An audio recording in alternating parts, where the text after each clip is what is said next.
요한 1서 3장 1절에서 10절 말씀을 한 절씩 교독하겠습니다. 보라, 아버지께서 어떠한 사랑을 우리에게 베푸사 하나님의 자녀라 일컬음을 받게 하셨는가. 우리가 그러하도다. 그러므로 세상이 우리를 알지 못함은 그를 알지 못함이라.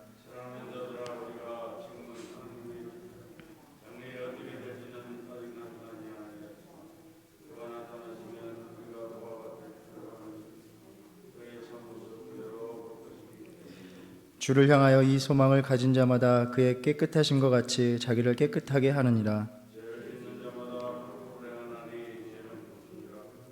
그가 우리 죄를 없애려고 나타나신 것을 너희가 아나니 그에게는 죄가 없느니라.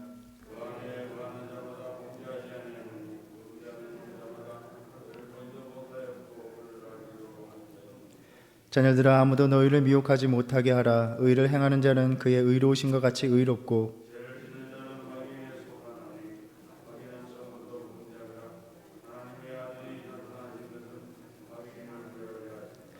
하나님께로부터 난 자마다 죄를 짓지 아니하나니 이는 하나님의 씨가 그의 속에 거함이요 그도 범죄하지 못하는 것은 하나님께로부터 났음이라. 무릇 의를 행하지 아니하는 자나 또는 그 형제를 사랑하지 아니하는 자는 하나님께 속하지 아니하리라. 아멘. 이 요한 1서는 복음에 대한 잘못된 가르침으로 교회를 어지럽히고 또 갈라지게 하던 이단들이 교회에 큰 문제를 일으키고 난 후에 성도들이 이러한 이단 사상에 물들지 않게 하기 위해서 당시의 논쟁의 요점이었던 기독론과 윤리, 또 종말론, 성령론에 대해서 가르쳐주고 있는 서신입니다. 복음에 대한 올바른 이해로 성도들에게 영생에 대한 확신을 갖게 하고 기쁨이 충만하게 하기 위해서 이 서신을 보낸 것입니다. 그 당시에 이단과 또 이단을 따르던 무리들은 그리스도를 대적하는 자들, 적그리스도라 지칭되는데, 이들이 주장했던 것은 그리스도가 육신으로 오셨다는 사실과 하나님의 아들이 고난을 당하시고 죽으신 이 땅에 육신으로 오신 예수와 동일하신 분이라는 것을 인정하지 않으려 했던 것입니다. 당시에 물질적인 것을 악한 것으로 보고 영지적인 그 사고에 바탕을 두면서 육신을 입은 지상적인 존재가 구원을 베푼다는 사고를 거부한 것입니다. 그리스도는 그래서 십자가를 지신 것이 아니라 이 땅에 오셔서 특별한 지식을 전해주셨고 이 지식을 통해서 구원을 받는다라고 보았습니다. 그렇게 신비한 지식을 강조하면서 육신적이고 세상적인 영역의 삶을 중요시하지 않았기 때문에 심각한 윤리적인 문제를 일으켰습니다. 이처럼 이단들은 육신으로 오신 예수와 구원을 베푸시는 그리스도는 전혀 다른 분이다 라고 주장하면서 주로 이렇게 기독론과 관련돼서 잘못된 주장을 펼쳤습니다. 그러니 당연히 죄와 구원에 대해서도 왜곡된 가르침을 퍼뜨린 것입니다. 그래서 사도는 이 서신을 통해서 이러한 이단 주장에 맞서서 이 땅에 오신 예수가 그리스도시라는 것, 하나님의 아들이 실제로 사람이 되시고 죄를 위하여 속죄 제물로 죽으셨으며 이것을 믿는 사람만이 하나님과의 친교, 하나님과의 사귐을 누리게 된다라는 점을 강조합니다. 이단들은 그렇게 자신들이 구원을 위한 특별한 지식이 있다라는 것을 강조하고 또 그 지식을 자랑하면서 형제 사랑을 소홀히 하였기 때문에 이 서신을 통해서 보면 믿음은 형제 자매들에 대한 구체적인 사랑에서 입증되어야 한다라는 것을 강조하면서 형제 사랑을 반복해서 강조하고 있습니다. 1장부터 2장까지는 빛 가운데 거하는 것에 대해서 이야기합니다. 하나님은 빛이시다라고 이야기합니다. 그래서 하나님께서는 빛이시기 때문에 우리가 하나님과의 사귐을 갖는다는 것은 빛 가운데 거한다라는 것을 의미합니다.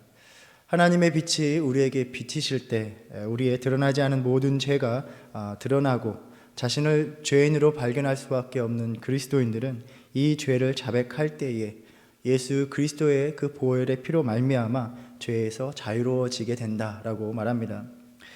만일에 자기가 죄가 없다라고 한다면 잊지도 않은 그 죄 때문에 하나님이 십자가를 통해서 속죄 행위를 베푸신 것이기 때문에 하나님을 거짓말쟁이로 만들어버린다라고 이야기합니다. 이 빛 가운데 거하는 삶, 즉 하나님과 교제 가운데 있는 이 삶은 형제를 사랑하는 구체적인 실천을 통해서 드러나게 된다라고 말합니다. 왜냐하면 빛 가운데 사는 자는 그 빛을 따라가는 자, 하나님께서 행하시는 대로 자기도 행하기 때문입니다. 그래서 이 빛 가운데 거하는 자는 하나님 안에 거하는 자는 세상을 사랑하기를 거부해야 합니다. 세상을 사랑하면 하나님의 사랑이 우리 안에 거할 수 없기 때문입니다. 또한 예수가 그리스도이심을 부인하면서 십자가 고난을 부정하는 그러한 적그리스도들의 유혹을 물리치고 멀리하며 믿음을 지켜야 합니다. 이 서신에 전하고 있는 가르침들을 나의 믿음의 고백으로 드릴 수 있을 때에 진정한 그리스도인이다라고 할 수 있기 때문에 이 서신에서 전해주는 내용들은 그리스도인들이 자신의 믿음을 시험하고 검증할 수 있는 좋은 기준이 되는 것입니다. 계속해서 오늘 읽었던 오늘 본문 3장에서는 하나님의 자녀됨에 대해서 이야기합니다. 과연 하나님의 자녀는 누구이며 어떠한 삶을 살아가는 사람들인가 하는 점입니다. 1절에 보면 보라 아버지께서 어떠한 사랑을 우리에게 베푸사 하나님의 자녀라 일컬음을 받게 하셨는가 우리가 그러하도다 그러므로 세상이 우리를 알지 못함은 그를 알지 못함이라 라고 이야기합니다. 9절에 보면 하나님께로부터 난 자라고 표현합니다. 하나님이 우리를 태어나게 하신 것입니다. 그래서 그리스도인들은 거듭난 존재로 하나님에게서 태어난 자들입니다. 십자가 구속으로 말미암아 하나님의 자녀로 불림을 받게 하셨습니다. 하나님의 자녀가 된다는 것은 그렇게 십자가의 희생과 헌신, 하나님의 무조건적인 특별한 사랑으로 말미암게 된 것입니다. 그렇기에 우리가 하나님의 자녀라 함은 하나님께서 우리를 지극히 사랑하신다라는 말씀입니다. 이 땅에 오신 예수님에 대해서 예수님을 향해서 하나님은 이는 내 사랑하는 아들 자요 내 기뻐하는 자라라고 말씀하셨습니다. 마찬가지로 하나님의 자녀인 우리에게 주님은 너는 내 사랑하는 아들 딸들이다 라고 말씀하시는 것입니다. 십자가의 고통으로 자신의 모든 생명을 쏟아 부어 주실 만큼 지극히 큰 사랑을 베풀어 주셨습니다. 그렇게 큰 사랑을 베풀고 너무나 귀하게 자녀 삼으셨기에 그 자녀들을 쉽게 버리시는 사랑이 아니라는 것입니다. 로마서 8장 39절에 보면 사도 바울은 내가 확신하노니 사망이나 생명이나 천사들이나 권세자들이나 현재일이나 장래일이나 능력이나 높음이나 기쁨이나 다른 어떤 피조물이라도 우리를 우리 주 그리스도 예수 안에 있는 하나님의 사랑에서 끊을 수 없으리라 라고 확신을 합니다. 오늘도 그 사랑이 오늘 우리를 꼭 붙들고 있다는 이것을 우리가 믿음으로써 하나님을 믿으며 담대한 삶을 살아가는 저와 여러분 되기를 바랍니다. 그런데 이 사랑은 과거에 우리에게 베풀어 주신 사랑이 아닙니다. 오늘 우리의 삶을 붙드시고 우리의 미래까지 결정짓는 사랑입니다. 2절에서 사랑하는 자들아 우리가 지금은 하나님의 자녀라 장래에 어떻게 될지는 아직 나타나지 아니하였으나 그가 나타나시면 우리가 그와 같을 줄을 아는 것은 그의 참모습 그대로 볼 것이기 때문이니 라고 말씀합니다. 우리를 자녀 삼아 주셨다는 것은 우리의 장래까지도 책임져 주시기 위함입니다. 지금의 삶에서는 그 장래가 어떠한지는 우리가 확실하게 알 수는 없지만 주님이 나타나시는 그때에 우리를 자신과 같이 되게 하여 주신다 약속하신 것입니다. 그래서 우리가 하나님의 자녀라 불림을 받는다는 것은 바로 오늘의 삶뿐만이 아니라 우리에게 미래의 소망이 있다는 것을 의미합니다. 로마서 8장 29절에 보면 하나님이 미리 아신 자들을 또한 그 아들의 형상을 본받게 하기 위하여 미리 정하셨으니 이는 그로 많은 형제 중에서 맏아들이 되게 하려 하심이니라 라고 말씀합니다. 우리를 구원해 주시기 위해서 그 베푸신 사랑의 목적은 그 아들의 형상을 본받게 하시는 데 있다는 말씀입니다. 그 아들의 형상이 된다는 것은 어떤 것을 의미합니까? 하나님에게 예수님과 같은 아들처럼 우리가 여김을 받는다는 것입니다. 예수님께 하나님이 하신 말씀처럼 내 사랑하는 자, 내 기뻐하는 자가 되기 위해서 우리를 구원해 주셨다라는 것입니다. 주님께서 나타나실 때에 이것이 온전히 성취되어서 주님의 완전하신 그 형상을 우리가 입게 될 것이다 라고 사도는 말합니다. 그렇기 때문에 하나님의 자녀들은 궁극적인 그 소망이 현재보다는 장래에 있다라고 말할 수 있습니다. 물론 우리는 이 땅에서 얽매여서 살아갈 수밖에 없기 때문에 우리의 관심과 바람이 이 땅의 삶의 문제들에 맞추어져 있는 것도 사실입니다. 하지만 우리에게 궁극적인 소망은 오늘 우리가 살아가고 있는 지금의 현실에서 하나님의 은혜를 입어서 조금 더 나은 삶을 사는 것, 지금 현실의 문제들을 해결받는 것, 그 이상이라는 것입니다. 하나님이 그저 이 땅에서 우리를 조금 더 나은 삶을 살기 위해서 자신의 생명을 다 쏟아부어 주셔서 우리를 구원해 주신 것이 아닙니다. 우리와 영원히 함께 하시기 위해서 온전한 그리스도의 형상을 입게 하셔서 하나님 나라에서 영원히 우리와 함께 사시기 위해서인 것입니다. 이 소망을 우리에게 주시기 위해서 예수님께서 육신을 입으시고 이 땅에 오신 것입니다. 이 대강절에 그 사랑을 품고 다시 오시는 주님을 만날 수 있는 저와 여러분 되기를 바랍니다. 그렇다면 이러한 지극한 사랑으로 소망을 품게 된 하나님의 자녀들은 이 땅에서 어떻게 살아가야 하는가입니다. 사도는 하나님의 자녀는 결코 우리의 기분을 좋게 만들기 위해서 허울 좋게 붙여진 칭호가 아니다라는 점을 이야기합니다. 저는 어릴 적에 저에게 제 개인적으로 참으로 충격으로 다가왔던 일이 있었습니다. 이렇게 학교에서 친구들과 어울리는 중에 아주 편하게 그 나이 또래들이 편하게 주고받는 속어를 말했습니다. 그리 심한 말도 아니었고 친구들에게서 일상적으로 늘 흔히 쓰는 말이었습니다.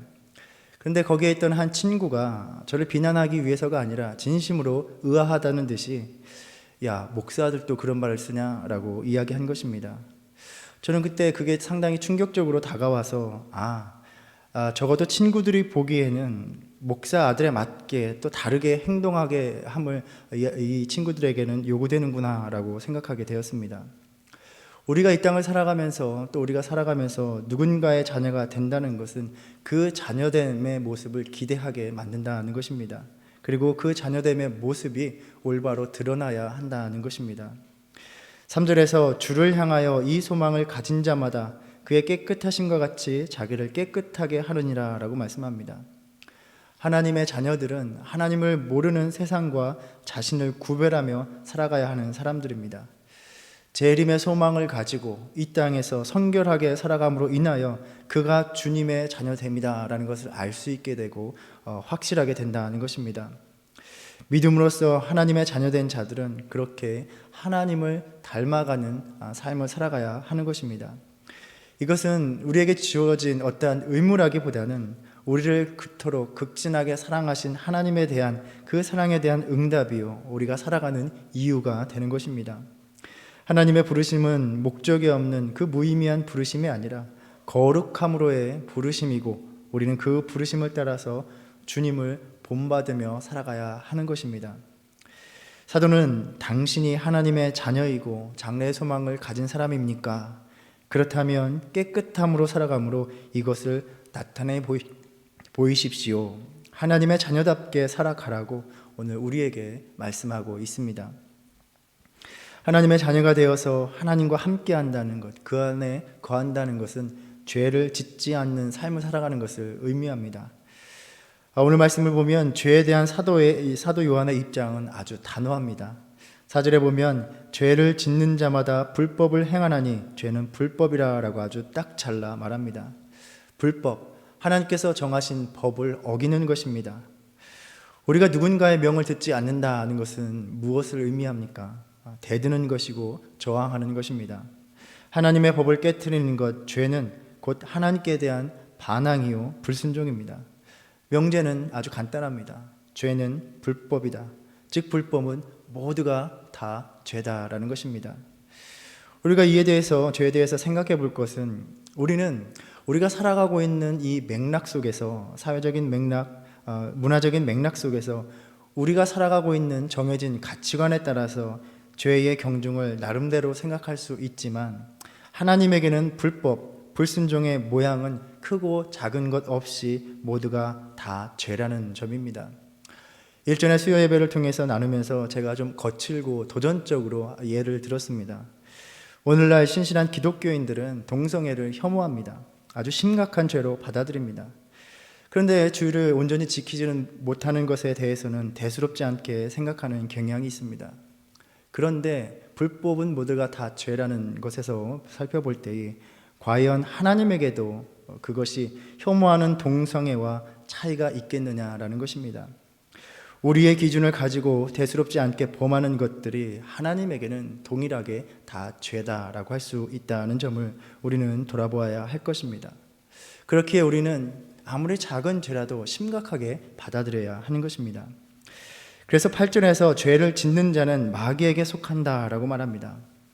이처럼 사도가 아주 심각하게 말하는 것은 서두에서 언급한 것처럼 교회에 들어온 이단의 거짓 교사들이 육체를 무의미한 것으로 부정하면서 육체로 짓는 죄에 대해서 과소평가하며 별것 아니라 하며 심각한 도덕적인 문제를 야기시켰던 그 당시의 상황을 생각해 볼 수 있습니다. 죄는 단순한 실수 정도가 아니라 하나님과의 사귐을 무너뜨리고 마귀에게 속하게 되는 아주 무섭고 끔찍한 행위로서 우리는 그 위험성을 심각하게 받아들여야 한다라고 말하고 있는 것입니다. 하나님의 자녀, 하나님 안에 거하는 자들은 범죄하지 아니한다라고 말하고 있습니다. 그리스도께서 오심은 이 무서운 죄를 없이 하고 마귀의 일을 멸하시기 위함입니다. 그러한 그리스도의 구속의 목적, 그 큰 사랑을 아는 사람은 주님께서 그토록 철저히 없애시고자 했던 죄와 상관없는 아주 거룩한 삶을 살아가야 한다는 것입니다. 그래서 하나님을 믿으면서 이 땅을 살아가면서 죄의 유혹을 뿌리치지 못하고 그러한 죄된 삶을 즐기려 하는 자들, 죄에 탐닉하는 자들은 죄를 없이 하려고 오신 그리스도의 구속, 그 십자가의 사랑에 정면으로 대항하는 일이고 마귀에게 속하기를 자처하는 것입니다. 그리스도인들에게 죄로 인해서 마귀와의 타협이란 결코 있을 수 없다라는 말씀입니다.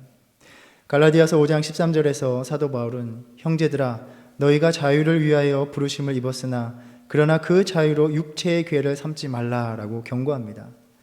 마귀의 일을 멸하러 오신 그리스도에게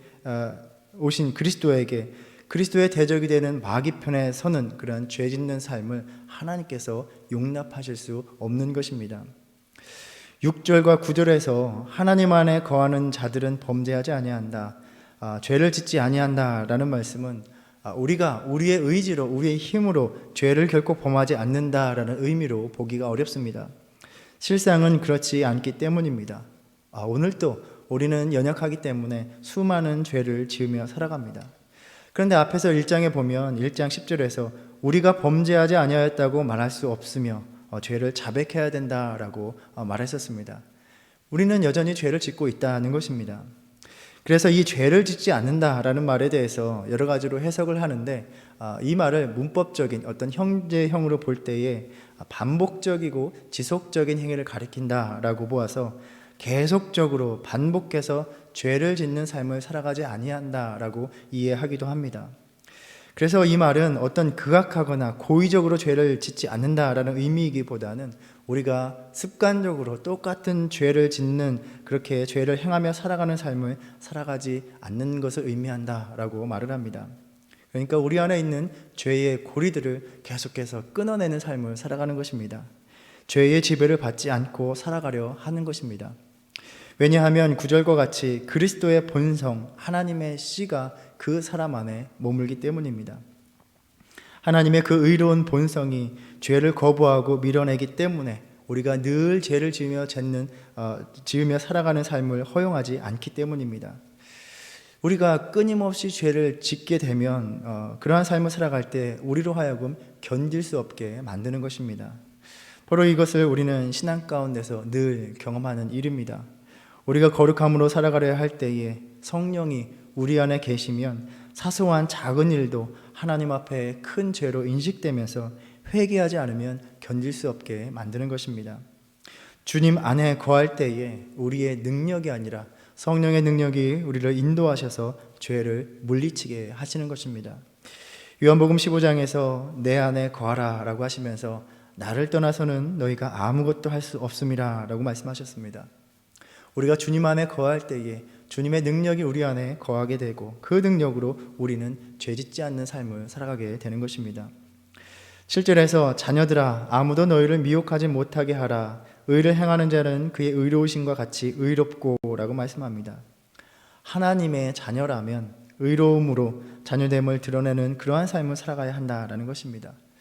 그저 입술의 고백으로 나는 하나님의 자녀이다, 하나님의 자녀인 채 하며 살아가는 것이 아니라 계속해서 내가 범하고 있는 죄를 끊어내려 하면서 하나님 앞에서 거룩히 서는 삶으로 살아가는 것이 바로 하나님의 자녀다라는 것입니다. 우리는 계속해서 대강절을 보내며 주님 만나기를 준비해 왔습니다. 이 절기에 우리의 삶 속으로 오시는 주님 앞에서 과연 우리는 이러한 하나님의 자녀다운 모습으로 주님을 만날 수 있는가 돌아보기를 원합니다.